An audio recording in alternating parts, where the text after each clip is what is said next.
ሄሎ ምኑ ጋር ነው ቤቱ? ወረድ እንበል። አዎ ትንሽ ወረድ ስትሉ ሱቅ አለ ከሱ አጠገብ። ያኛው በር ማለት ነው። ደርሻለሽ? አዎ ደርሷል። በእናትሽ ወይኔ እንዴ አሁን ይልበሽ። ምንም እኮ ታማሚ አትመስይም። እስኪ ተስተካከይ። አዎ ብራችንን ተቀብለን ወተን ፏ።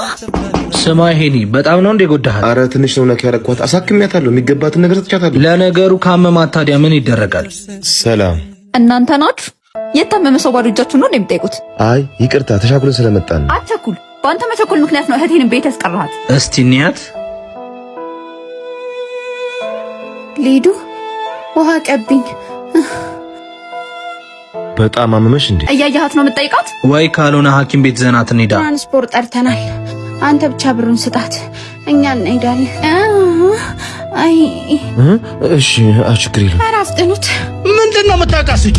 እነኚህ ደግሞ እነማን ናቸው? ባለፈው ልጆት በመኪና የግጫዋት ነኝ። ወይ ቅዱስ ሚካኤል ነው ያወጣት። አንተንም እግዚአብሔር ይስጥህ። ዛሬ ግን ምን ግርጣል? አሞኛል ብላ ገንዘብ ልስጣት መጥቼ ነው። ምን አንቺ አይደለም እኮ አባዬ። ያተረፈሽን ፈጣሪ ተመስገን እንደማለት በራስሽ ላይ ማትጠራለሽ። ምን አይነት ብልግና! ይቅርታ አባዬ።